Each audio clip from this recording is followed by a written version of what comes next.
repetindo, né? Começamos um projeto desde o início do ano com entrevistas semanais com personalidades da política de Araçatuba. A gente já entrevistou pré-candidatos, vereadores, atuais vereadores, pré-candidatos a prefeito, a vereador, pré-candidato a vice, entre outras personalidades, para falar de política. A gente já conversou com o advogado eleitoral, doutor Eduardo, esteve aqui em um dos episódios, entre outras personalidades. E hoje a gente recebe o vereador, atual vereador de Araçatuba e pré-candidato, imagino que seja pré-candidato, vou perguntar para ele agora, Coronel Guimarães. Muito bom dia, Coronel, um prazer receber o senhor aqui na Cultura FM. Bom dia, Zé Walter, bom dia, ouvintes da Cultura. O prazer é nosso, né, de poder estar aqui usando os microfones e podendo colocar o nosso ponto de vista. Coronel, pergunta que eu faço para todos nesse momento de pré-campanha. O senhor é candidato ao que nesse ano? Pré-candidato ao que nesse ano? Eu sou pré-candidato a vereador. Gostou, né? então?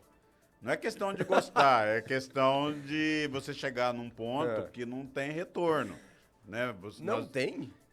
Não, que a gente vem trabalhando já há 3 anos e meio, né? De repente você falar assim... Aí tem essa questão, provavelmente você vai aprofundar nisso, vai me perguntar sobre o partido, então cria uma expectativa, então não depende só da gente. Chega uma fase na vida, ou profissional, mesmo eleitoral, que você não só se representa, você representa um grupo e você traz mas outras muita ideias. gente tem aquela desilusão, né? Chega, às vezes participa uma vez, vê que não é a praia e desiste. Mas tem outros casos como o do senhor. Nem tudo são rosas ali. Não vou falar para você que foi, é gratificante, tá? Lógico que você tem aqueles momentos que você pensa, o que eu estou fazendo aqui, né?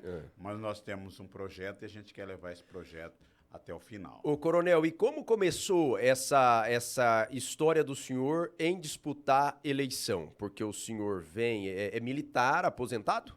Aposentado. Aposentado. E ficou quanto tempo aí? 33 anos na PM. 33 anos na Polícia Militar. E em que momento surgiu aí, então, agora eu vou ser candidato a vereador e isso aconteceu nas eleições passadas? Quando foi? Quando foi a virada de chave? Ô Zé Walter, a minha história, ela começa um pouco política um pouco antes, né? Eu fiz a minha carreira, uma boa parte do meu trabalho foi em Birigui. Eu trabalhei em Birigui, morei lá 20 anos, né?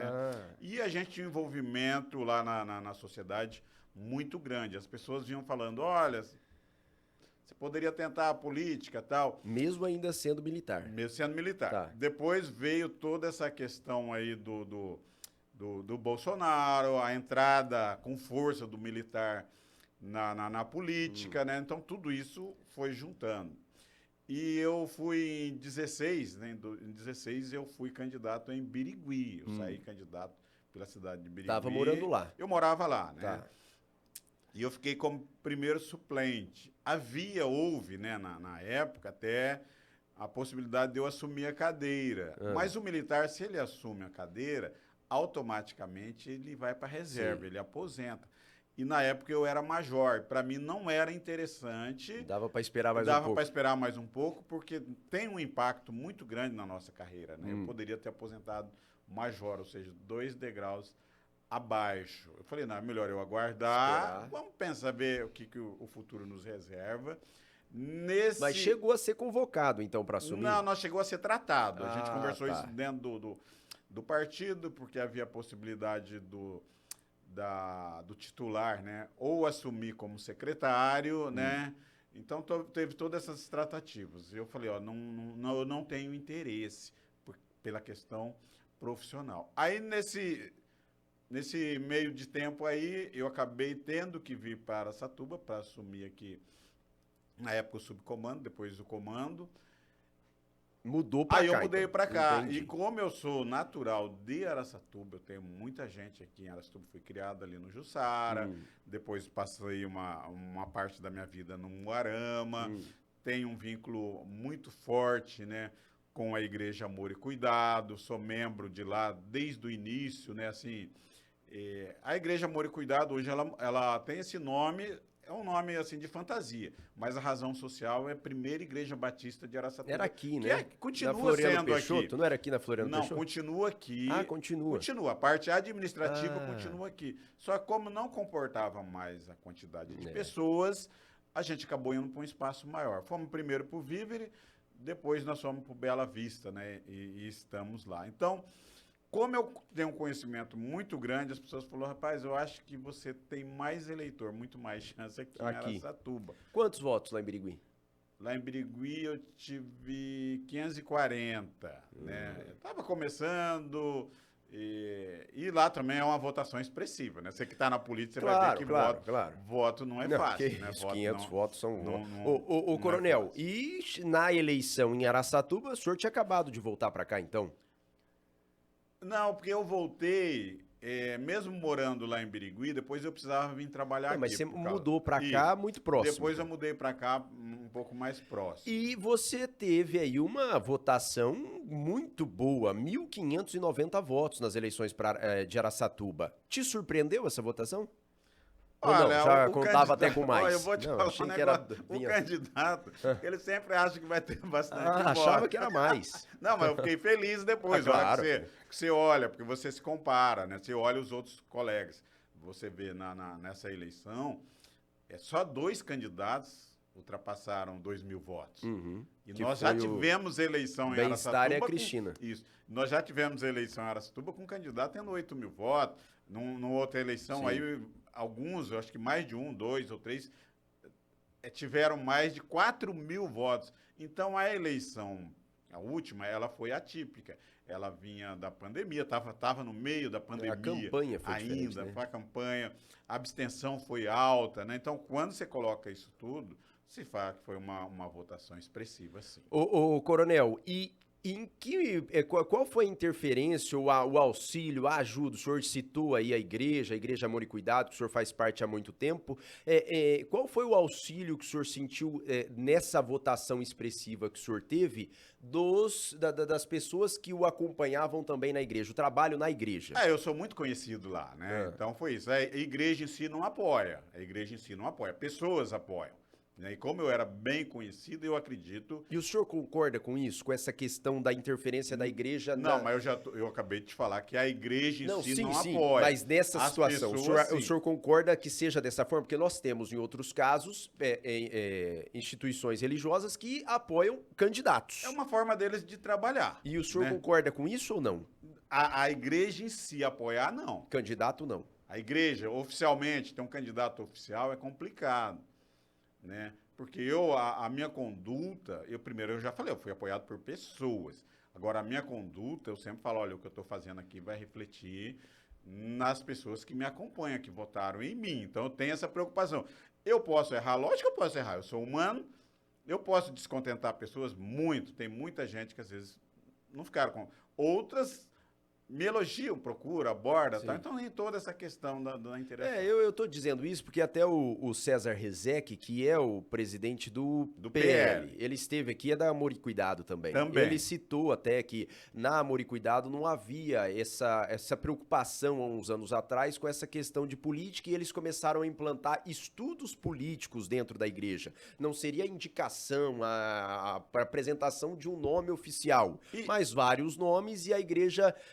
de uma forma apresentando isso e trazendo estudos políticos lá para dentro. Exato, porque a igreja, de um certo modo, não estou falando só a minha, a igreja ela ficou muito ausente na questão política. Enquanto outras áreas, outros grupos aí avançavam, a igreja falou, não, assim tinha até a ideia, falou, não, política é coisa de Satanás e tal.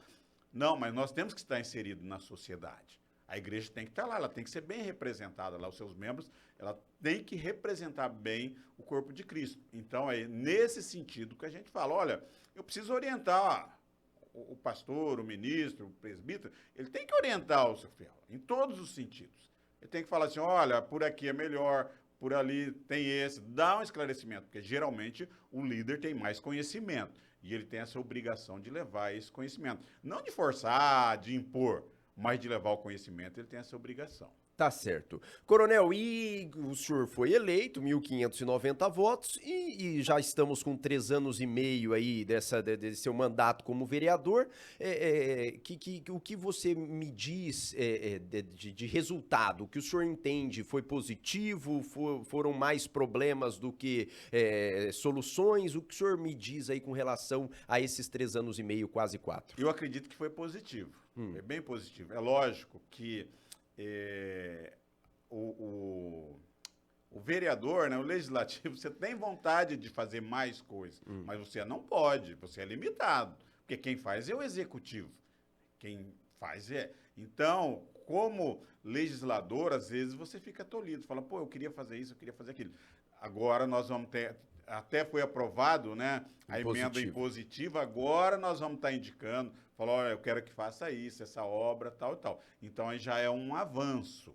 Então, quando você chega lá, se eu não me engano, acho que foi o próprio Pistelli, falou, pô, coronel, quando a gente chega lá, a gente pensa que vai fazer tanta coisa e nem sempre consegue. Mas consegue fazer muita coisa, até além daquilo que é da nossa função. As pessoas, né, nós temos uma sociedade muito carente, e as pessoas nos procuram e pedem ajuda. E não dá para você virar as costas e falar assim, isso não é função do vereador. A gente tem que, muitas vezes, que ajudar, vestir a camisa, ir atrás e buscar solução. Como diz lá a minha mãe do coração, Assunta, né? A palavra vereador, nem sei o que tem de verdade nisso e tal, né?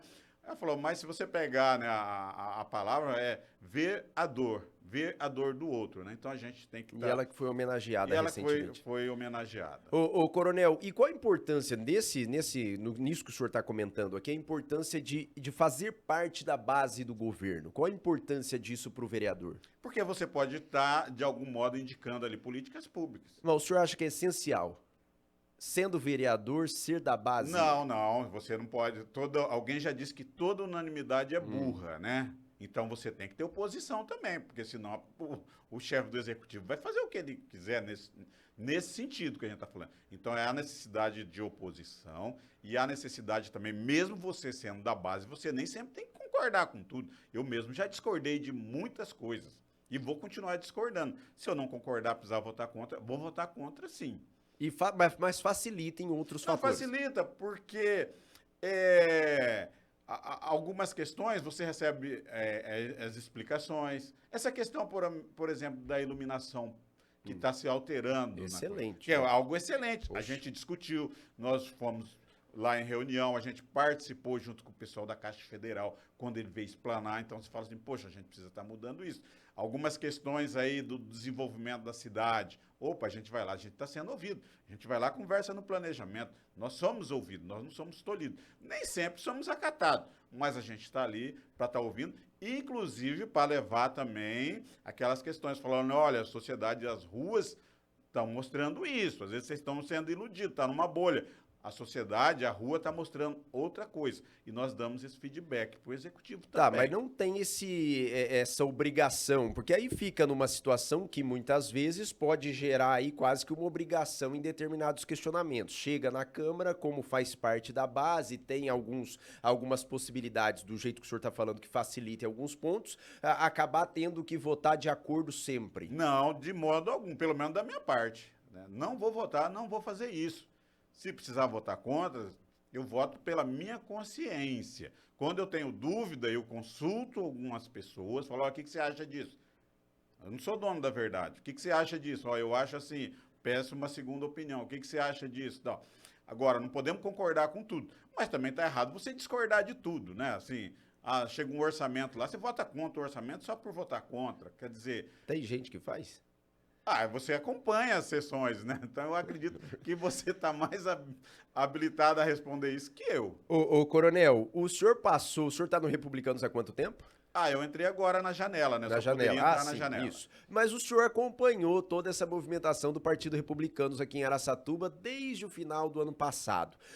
No final do ano passado, o Republicanos ele se apresentava aí, ou tinha uma ideia de participar das eleições desse ano como oposição ao atual governo de Araçatuba, ao Dilador. Isso foi, inclusive, dito várias vezes em entrevistas. E tinha, inclusive, pessoas no Republicanos que eram lá da Igreja Amor e Cuidado, o próprio Luiz Guilherme Teste, que era presidente na época.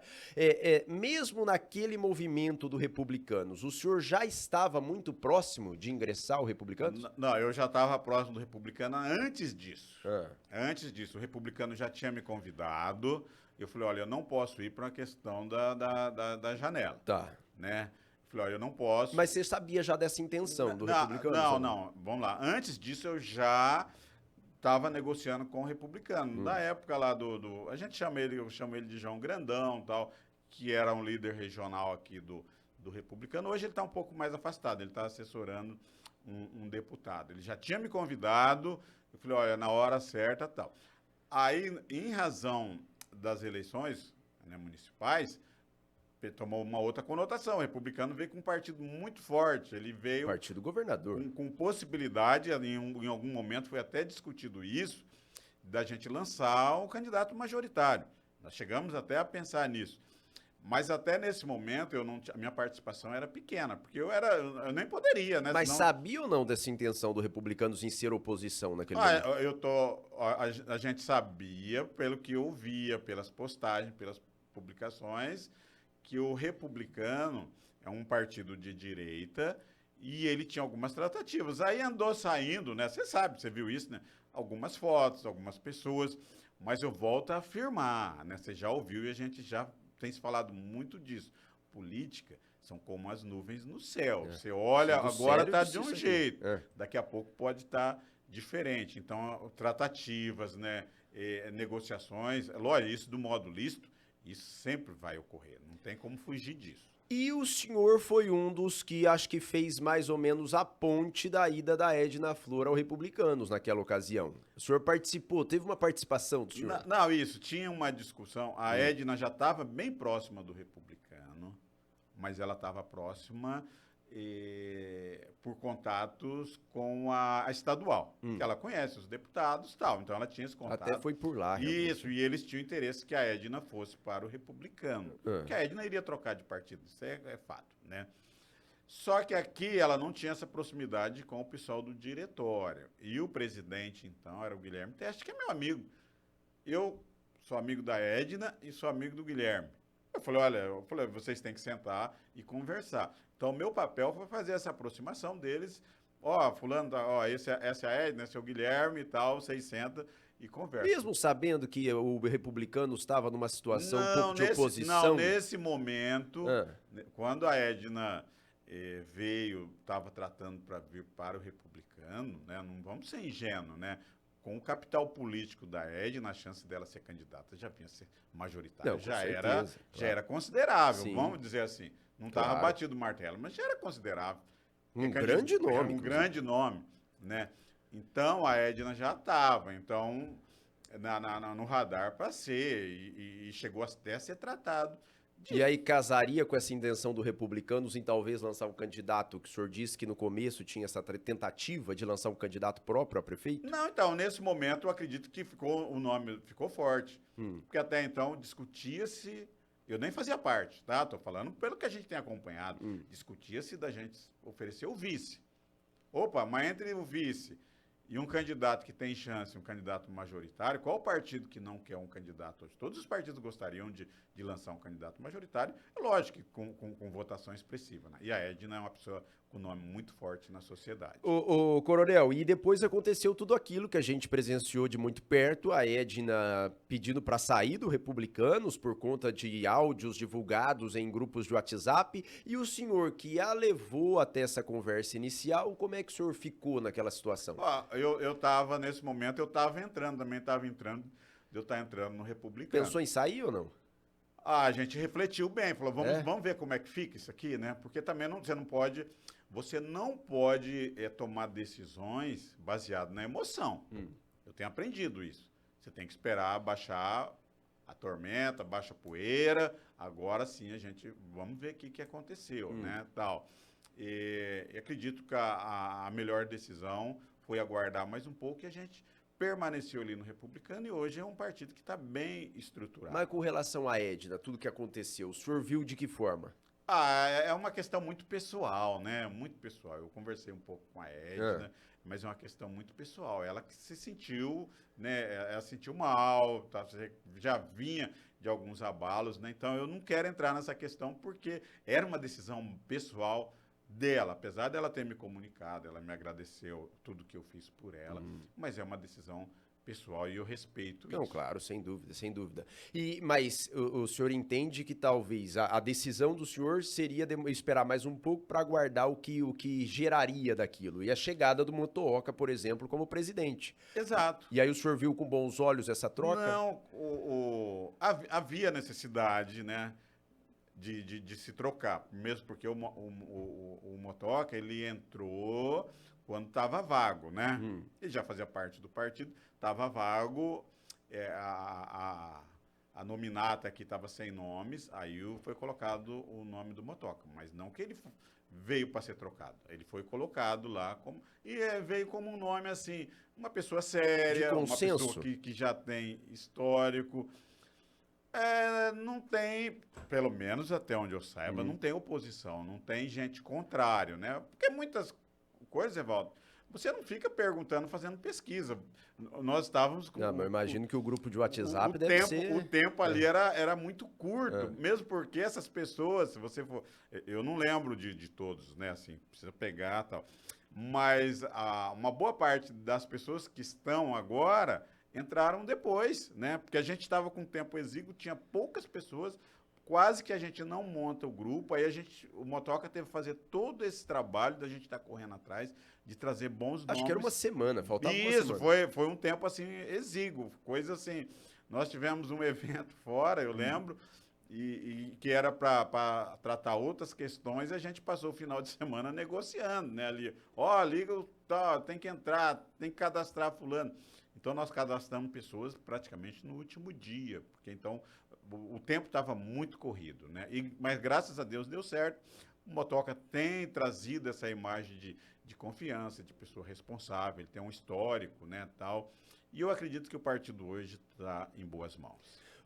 São 7h58, a gente já faz o primeiro bloco aqui com o Coronel Guimarães, mas na volta eu quero perguntar para ele sobre esse novo Republicanos e sobre a participação do Republicanos nas eleições desse ano, porque muita gente diz que o Republicano estaria muito próximo de indicar o vice para o Borella, que seria o Carlos Hernandes, agora outras pessoas dizendo que não será o Carlos Hernandes. Vamos conversar com o Coronel Guimarães, que ele vai bater o martelo daqui a pouco aqui na Cultura com relação a isso, e quero perguntar para ele também da CPI da Saúde, que aconteceu recentemente na Câmara, entre outros assuntos, e você pode participar no nosso Facebook. Muita gente mandando mensagem para você, ô Coronel, vi algumas pessoas mandando aqui, o Luiz Otávio Hilário, o Pedro Boretti, bom dia, Coronel, o Adriano Andrade, bom dia, Coronel, Sônia Maria Gomes Ângelo, dizendo do aniversário dela sexta-feira, 75 anos, o Giovanni Aragão, abraço, Coronel Guimarães, Fabiana Maia, bom dia, amigo Coronel, pessoa super do bem, ligada às causas sociais, e sua esposa Juliana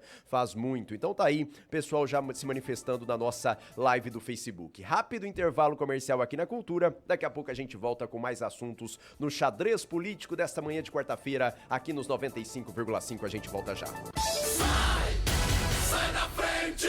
Cultura FM, Jornal de Verdade. Sai que o serelepe é chapa quente! Cultura FM. O inverno já chegou. Se aqueça na melhor estação. Se aqueça na melhor estação. Cultura FM. Perdeu o parcelamento do IPVA? No Despachante Sul América, você parcela todos os seus débitos veiculares em até 24 vezes no cartão. Além do despachante documentalista, o escritório oferece o serviço de contabilidade, assuntos fiscais e imposto de renda, pessoa física e jurídica. Tradição e confiança com mais de 50 anos de história. Escritório Sul América, Rua Aguapeí 973, Araçatuba. Fone 3623-1672. Escritório Sul América. Você, servidor municipal de Araçatuba, tem mais uma opção. Em parceria com a Santa Casa Saúde, o Cisema lança o Plano de Saúde Ambulatorial. Faça sua adesão até 5 de julho sem carência, a partir de R$ 56. Mais informações, procure o Cisema, Sindicato dos Servidores Municipais de Araçatuba e Região. Cisema, sempre ao lado do trabalhador. O momento de fazer história chegou. As inscrições para o vestibular de medicina do Unisalesiano Araçatuba já estão abertas. E atenção, a prova será realizada no dia 29 de junho, às 13 horas, horário de Brasília. No Unisalesiano Araçatuba, você contará com uma equipe de professores dedicados e uma infraestrutura de ponta, garantindo uma formação de excelência. Chegou a sua vez de ingressar no curso de medicina e transformar seus planos em realidade. Unisalesiano Araçatuba, multiplicando sonhos. Realize seu sonho com um apartamento no Central Park Towers, com excelente infraestrutura e mais de 36 itens de lazer, perfeito para quem busca praticidade e bem-estar. Baixe o custo de condomínio na melhor localização de Araçatuba. Visite o decorado no piso térreo do New York Tower, na Avenida Brasília, ou ligue 18 99809 1010. Realização Ferreira Engenharia. Cultura FM. Tá todo mundo ouvindo. A Ótica Visão tem 9 lojas para melhor atender você. Os melhores profissionais do mercado, as mais variadas marcas. A Ótica Visão espera por você. Ótica Visão, vem visando sempre o melhor pra você. Venha conhecer a Ótica Visão. Ótica Visão, lojas em Araçatuba, Birigui e Valparaíso. Há sempre um brilho nos olhos de quem conhece. Ótica Visão. Você já conhece os benefícios do cartão Tua? Além de pagar menos por sua passagem, você ainda faz a integração entre as linhas em qualquer ponto da cidade. É só ir até o guichê do terminal urbano e solicitar a emissão de seu cartão. Sendo assim, pagando menos por sua passagem. Tua há 50 anos a serviço de Araçatuba. O Plano Santa Casa Saúde de Araçatuba agora é SC Saúde, com pronto-socorro, ala de internação e sala no centro cirúrgico exclusivos, laboratório e ambulatório próprios e uma ampla rede credenciada em nossa região, com mais de 800 credenciados. E, além disso, está inaugurando o Núcleo de Apoio Infantil com uma equipe multidisciplinar para ajudar no desenvolvimento e cuidado de crianças com TEA, transtorno do espectro autista. Plano SC Saúde, 3607-2720, Rua Conselheiro Oscar Rodrigues Alves, 1092. Na Cultura FM, dicas para o seu pet. Dicas para o seu pet. Com a doutora Amanda Araújo. Oferecimento, Clínica Veterinária Arlindo Araújo. Uma dica importante para quem mora em apartamento e tem animal de estimação é tomar muito cuidado com as janelas e sacadas. Os animais são, no geral, muito curiosos e gostam de ficar nessas áreas para olhar o que tem lá fora ou checar algum barulho diferente que ouviram. Acidentes com animais que caem de apartamentos são mais comuns do que você imagina. Você consegue prevenir isso com grades e telas. E nunca se esqueça, os animais são como as crianças. 1 minuto de descuido e uma tragédia pode acontecer. Dicas para o seu pet. Com a doutora Amanda Araújo. Oferecimento Clínica Veterinária Arlindo Araújo. Oftalmologia, cirurgias, vacinas, endoscopia, raio-x, ultrassonografia. Rua Porangaba 800. A Arapark orienta e sugere a seus usuários baixar o aplicativo Digipare para adquirir o seu ticket de estacionamento. Além de respeitar o distanciamento social, é seguro, prático, econômico. Ele avisa quando o tempo está encerrando e devolve o troco digital após debitar exatamente os minutos de uso da vaga, respeitando o tempo mínimo de meia hora. Venha para o Digipare, a maneira mais fácil e econômica de estacionar. Acesse o nosso portal dhmais.com.br/Aracatuba. Muita informação e, claro, o nosso som. Cultura FM. Ele não sabe de nada, mas desconfia de muita coisa. Jornal de Verdade. Bom dia! Bom dia! Bom dia! Bom dia, Chapa Quente. 8h03, de volta com o Xadrez Político aqui na Cultura FM 95,5 do seu rádio. Pode tirar, inclusive. Estamos recebendo o Coronel Guimarães, batendo papo com a gente aqui nessa manhã. Toda quarta-feira uma entrevista diferente aí com personalidades da política de Araçatuba, recebendo o vereador Coronel Guimarães, que é pré-candidato a vereador nas eleições desse ano. Bom, Coronel, a gente falou sobre o Republicanos antes, né, de toda essa mudança. Agora quero saber do senhor a situação atual do Republicanos. O Republicanos, que pelo menos nos bastidores da política, está muito próximo de acertar aí com a coligação do Deocleciano Borella. E isso foi anunciado.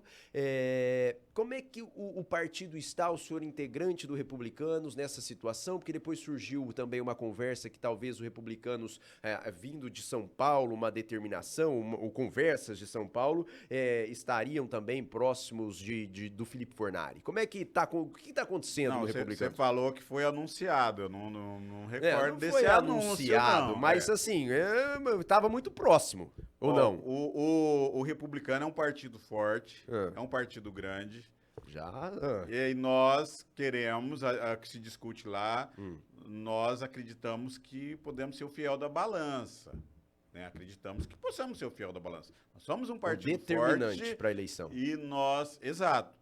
E nós temos conversado, o Motoca tem conversado, ele conversou com todos os candidatos, ele tem tratado com todo mundo. Agora, é lógico que, como você falou, é determinante, há que ter uma participação do Republicano no futuro governo, né? Então, isso aí tudo é tratado, não tem ingênuo nessa história, né? Mas está... Bom, então o senhor já se afastou das duas possibilidades. Estaria até então muito próximo dessa candidatura do Borella ou não? O Republicanos? O Republicano está conversando com todos os candidatos. Agora, é lógico, aí você vai fazer chegar a algumas conclusões, fazendo algumas inferências. Não, mas chegaram a dizer até no nome de Carlos Hernandes, que é do Republicanos. Isso foi amplamente divulgado. O Carlos Hernandes, eu acredito que seja o principal expoente, o nome que é mais falado, mais conhecido. E ele poderia ser vice de qualquer um dos outros candidatos. Mas não é só Carlos Hernandes o Republicano. Nós temos outros nomes lá, excelentes nomes. Nós temos o próprio Salatino, né? É um excelente nome que a gente... Hoje, como nós provavelmente não seremos majoritário, né? Mas existe essa possibilidade ainda? Não houve a convenção, né? Enquanto não houve a convenção e tal. Mas não tem se tratado, a gente não tem conversado muito sobre isso. Seria, então, um candidato a vice? A vice seria o ideal, eu acredito que é o mínimo. Mas aí só tem o Borella e o Bruno Pandini. Mas não aconteceu. Aí o Cido Sério. Mas não aconteceram ainda as convenções. O Felipe Fornari já tem o Cido Saraiva. O Lucas Anata já tem a dona Marionice. Mas não passou por convenção. Tudo bem, mas eles já anunciaram. Eles anunciaram, não passou por convenção. Então o Motoca está tratando disso, né? Da gente ter condições até de oferecer o vice. Não que seja impositivo, tem que ser assim. Mas pela força do nosso partido, eu acredito que nós devemos... Se não candidato a prefeito, pelo menos eu penso que sim, é o que tem se falado, né? Não vamos lá. Mas essa é a conversa aqui ou a conversa que vem de São Paulo? É lógico que São Paulo tem uma influência, né? Tem uma influência. Está se conversando. O pessoal da estadual não quer errar mais. O erro crasso, vamos dizer assim. Não dá que mais. Seria o que aconteceu. Não podemos. Por isso que a gente... tem que analisar tudo de um modo bem tranquilo. O senhor vê que o Republicanos perdeu uma excelente oportunidade de ter, então, uma candidatura muito forte a prefeito de Araçatuba? Com certeza. Seria a Edna. Nós viríamos forte, com certeza, né? É um nome de expressão na cidade. Com certeza poderia sim, né? É lógico que tudo isso... Como eu volto a afirmar, né? Como as nuvens no céu. De repente, você olha, mudou o cenário. Que ele ia cravar agora. Mudou o cenário, né? Então, mas hoje o Republicano tem plenas condições de indicar o vice. Tem o Carlos Hernandes. Então, me diga os nomes, né? O Carlos Hernandes. Tem o Salatino, um excelente nome. Já foi testado nas urnas, tem experiência no Foi candidato a prefeito na última. Candidato a prefeito, né? A gente tem o Mori... Célio Mori, um excelente nome. Por aí. Não, dependendo com quem a gente tratar, o próprio Motoca, né? Dependendo. Mas seriam esses aí os três nomes? Estou falando que o Republicano tem muito nome, né? Eu tenho lá que faz parte também a doutora Íria, minha chefe de gabinete, uma mulher, se fosse o caso. Então, nós temos bastante nomes. Sem dúvida que o principal expoente é o Carlos Hernandes e quase ali junto também o Salatino. É um excelente nome para a gente oferecer como vice. Tá, então tá. E para vice, então? Não, as convenções ainda não aconteceram, mas as conversas não vão ser. Ficaria muito difícil, porque aí o você próprio teria... Coronel Motoca disse aqui que estava conversando, se não me engano, presencialmente com o Borello, com o Zanato um dia, e o outro ligou na mesma hora. Ó, não, vamos conversar também. Tá conversando. Mas isso faz tempo. Mas as conversas ainda continuam, né? Eu acredito que essa semana, até a semana que vem, algumas conversas, algumas definições ainda, com certeza. O senhor acha que passa dessa semana, então vai para a semana que vem? Provavelmente vai para a semana que vem. Estão falando dessa semana que vem há bastante tempo. Eu acho que nessa semana o tempo está muito em cima. Ô, Coronel, nós tivemos uma renovação muito grande na Câmara, mudando já de assunto, então, nós tivemos uma mudança muito grande nessas últimas eleições da Câmara, uma renovação muito grande. O senhor acredita que isso vai acontecer esse ano de novo? Eu acredito que sempre tem renovação, né? Mas igual essa, acho que foi... Que teve candidato que saiu para majoritário, teve candidato que não quis se candidatar, tivemos a pandemia, né? Então, houve vários fatores que contribuíram para essa renovação. Até a questão aí da quantidade de votos, né? O sistema eleitoral ali na época que já se corrigiu, já mudou, né? Do quociente eleitoral. Então, tudo isso impactou nessa renovação. Renovação sempre haverá. Eu acredito que nessa vai ter, sim, com certeza. E o senhor acredita que os republicanos conseguem quantas cadeiras? Do que o senhor está vendo aí de... Pelos nomes. Nós estamos com nomes fortes. Porque se a gente for pensar 6 mil votos aí para uma cadeira, quantos... que a conta não é tão fechada assim, né? A segunda cadeira, sim, você não precisa da mesma quantidade, né? Mas nós... o republicano deve fazer 2 vereadores com expectativa de fazer um terceiro. Estamos trabalhando também para fazer um terceiro. E lá vocês têm quem? Você, o Carlinhos, Pistelli, o Luciano Gomes, o Papinha, a Clarice. Então tem nomes de peso lá. Vai ser uma disputa entre vocês aí que eu quero só ver. Vamos lá, ô Coronel, e queria perguntar com relação a esse trabalho na Câmara. Nós tivemos aí nesses 3 anos e meio da Câmara de Araçatuba alguns temas que foram tratados e não foram bem recebidos pela população. A Câmara tentou aumentar o subsídio dos vereadores, queria até saber da opinião do senhor sobre isso particular. Nós tivemos o caso dos assessores e chefes de gabinete que precisou da intervenção da Justiça, e se não me engano o senhor foi um dos que votou contra na ocasião. Falar um pouquinho desses 2 temas aí importantes. Primeiro, com relação ao aumento aí do subsídio dos vereadores. O aumento do vereador é sempre um tema muito sensível, né? Muito sensível. Cada vereador, vamos dizer assim, tem uma realidade financeira, social. Né? Eu sou aposentado, eu tenho minha renda, eu sou aposentado. Agora, tem vereador que não é aposentado, está iniciando até a carreira profissional, vamos dizer assim. Então, discute, e tem que se discutir realmente a questão salarial. Agora, num universo de 15, né, vamos ter várias opiniões ali. O senhor acha que tem que aumentar ou não? Olha, eu acho que o 6.500, ele está aí, salvo engano, desde 2006. Acho que é mais ou menos. Eu acredito que tenha que haver uma correção. Agora, essa porcentagem, a gente tem que discutir com a sociedade. Porque tentaram o dobro. Isso. O senhor seria contra? Eu seria contra. Esse aumento. Eu fui contra. Chegou a votar? Não chegou a votar, Não, né? não chegou não foi pra votação. Não chegou. Eu acho assim, que se você falar assim, o dobro, ele traz uma questão muito negativa, né? Tudo que você dobra é uma questão muito negativa. Mas uma correção, eu acho que em algum momento tem que ter, sim. Agora, quanto? Podemos discutir isso com a sociedade, conversar e tal, porque senão vai acontecer o que já está acontecendo, né? Você ter o assessor e chefe de gabinete ganhando mais. E com relação a essa situação do assessor e chefe de gabinete, que o senhor escapou da ação do Ministério Público, né? O senhor não está lá.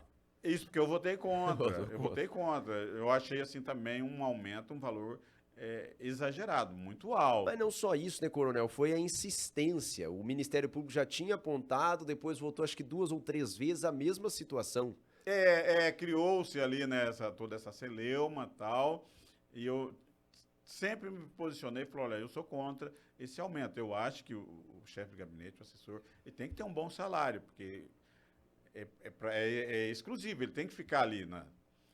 Mas chegou em alguns valores que estavam sendo exorbitantes, né? Questão de 18 mil e tal. Eu acho que é um valor muito alto. Hoje, com a retirada aí pela ação do Ministério Público, tá, acho que chefe de gabinete em torno de 12, é isso? É 11 alguma coisa, só que tem alguns chefes de gabinete que ele tem vantagens pessoais, né? Tá. Tempo de serviço, porque alguns são funcionários públicos e tal. Sim. É 11 alguma coisa, se você tiver alguma vantagem, você chega a 12. Tá. E com relação ao aumento do número de cadeiras, o senhor é favorável ou não? Não, o aumento do número de cadeiras eu sempre fui contra, né? Eu tinha isso aí sim eu discuti no meu grupo e tal. Falou assim, acreditamos que 15 seja uma boa representação, né? A cidade está bem representada. Então, o meu grupo já tinha se posicionado para que, se houvesse votação, eu votaria contra o aumento do número de vereadores. Ô, Coronel, e queria agora tratar com o senhor uma outra situação que foi muito falada nesses últimos dias, que foi relacionada à CPI da Saúde. O senhor foi um dos que assinaram aí a CPI da Saúde, a instauração dessa CPI em Araçatuba. Como é que o senhor viu tudo isso e queria saber se o senhor assinaria, porque a pressão, as pessoas foram até a Câmara se manifestar e não foi o momento lá da assinatura, foi antes isso. O senhor já assinaria a abertura da CPI? Eu não tinha assinado, a gente tinha conversado. E por que não? Por causa do objeto. Né? O objeto em si, num primeiro momento, entrou a questão da Santa Casa, que ela ela é do Estado, então tinha toda essa questão. Mas como eu já falei, a palavra vereador vem de vereador do outro. Nós temos que ouvir o clamor das ruas também. Pressão não, o vereador tem que ouvir o clamor das ruas. Ele tem que ir lá ver o que quem votou nele quer, como que ele se posicione. Né? Então chegou num ponto que a sociedade, os eleitores estavam cobrando isso. Então, vamos apurar. Se precisar apurar, a gente apura, não tem problema nenhum. Se tiver tudo certo, tá tudo certo. Se tiver falhas, responsabiliza quem. 3 meses antes, quando o boato apresentou, o senhor não assinou, entendeu que não era o momento. Mas mudou o cenário, né? Ocorreram fatos novos, né? Nesse meio termo aí. Começou a ocorrer mortes no pronto-socorro, seguidas, né? A questão da saúde não está o ideal, então mudou o cenário. E havia um clamor para que a gente desse essa resposta. E o senhor entende, então, que pode haver uma responsabilização nesse caso, e aí a CPI instaurada, para que pode gerar, inclusive, uma cassação? Tá difícil, né, também, porque a gente vai ver a responsabilidade de quem que é. É que a gente olha as coisas... Não, mas de médico não dá para ver, né? Mas o serviço, sim. Sim. A empresa que presta serviço, sim. Né? É que a gente olha, assim, nos extremos, né? Não pode apurar. Se apurar vai caçar. Não podemos ir pelos extremos. Vai lá, monta, apura. A Câmara está ali para apurar também. Então o senhor já acha que mesmo abrindo essa CPI não vai chegar a esse ponto de votação, de chegar a esse extremo? Já é você que está falando. Não, eu estou perguntando, né? Antecipadamente. Eu não posso chegar numa conclusão se nem foi nomeada então isso pode acontecer, nem foi nomeada. Eu sou acostumado, eu venho de uma coisa que a gente apurava muito. Eu sou militar, fui comandante, e a gente instaurava apuração um monte. E nem todas geravam condenação.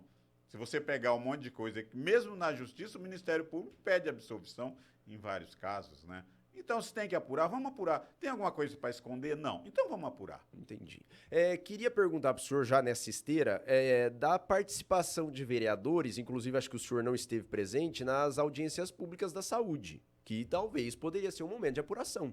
Não? Não, eu não entendi. Você A falou audiência que eu não pública estive. da saúde, nós tivemos aí com a Carmen lá, só tava o Maurício Bem-Estar, que era o presidente. Não, então você está desatualizado. Não, na última, não foi a última. Então, concordo. Mas um mês, 2 meses atrás, que a Carmen foi, só tava o Maurício Bem-Estar. Se você puxar, eu participei em quase todas. Apenas nessa eu não fui por uma questão de saúde, mas eu estava em quase todas as audiências públicas da saúde. Está tudo registrado. Você pode ir na última, eu estava, não só da saúde, das finanças também.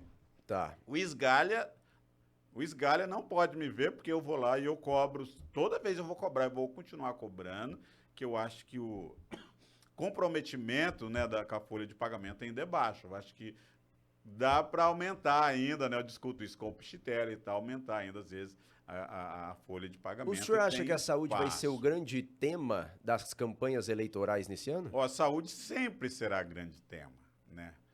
E se você pegar numa esfera, por exemplo, estadual, são os principais, saúde, segurança e educação, são os grandes temas e aonde o poder público tem uma ingerência, uma influência muito grande. Então não tem como fugir disso. Por melhor que esteja, sempre será um tema a ser debatido nas campanhas. Coronel, nós já vamos chegando a 8h22, quase que no encerramento aqui do nosso combinado de entrevista, e eu queria que nesse finalzinho de bate-papo aqui sobre política realmente, conversar com o senhor, e eu convidei o senhor e vou convidar muitos outros para estarem aqui, já tivemos vereadores, pré-candidatos a vereadores também no xadrez político, e convidei o senhor porque entendo a postura do senhor em muitos momentos, inclusive nesses pontos de decidir de acordo com a convicção, e acho que deve ser muito isso. Digo para todo mundo e até para o senhor, não concordo com muitas posições do senhor, mas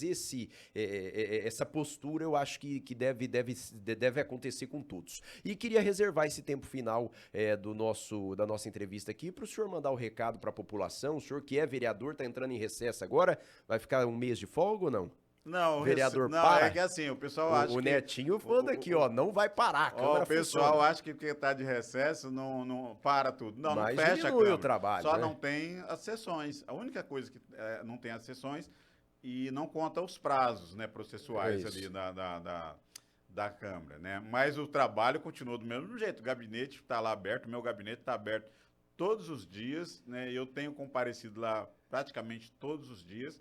Mesmo que for para dar uma passada, e aí, como é que estão as coisas aí, conversa. Mas assim, tempo à vontade para o senhor, microfone aberto para mandar o recado aí para a população, para a gente encerrar o nosso bate-papo. Nós estamos nos aproximando aí de uma nova eleição, nós somos pré-candidatos, né? Cuidado que o senhor vai falar. Oi? Cuidado com o que vai falar. Não, lógico, né?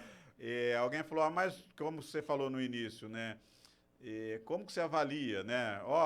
Poderia desistir, né? Nós chegamos num ponto que eu já falei, né, que acho que foi Júlio César, disse assim, a sorte está lançada, né? Então a gente vem trabalhando, né, para isso e esperamos, né, assim, ter representado bem a população nesses 3 anos e meio. A gente ainda tem mais um semestre para continuar trabalhando pela sociedade. Vou sempre voltar pela minha consciência. Naquilo que eu tiver dúvida, eu vou consultar as pessoas. Não tenho medo algum de falar que eu vou consultar.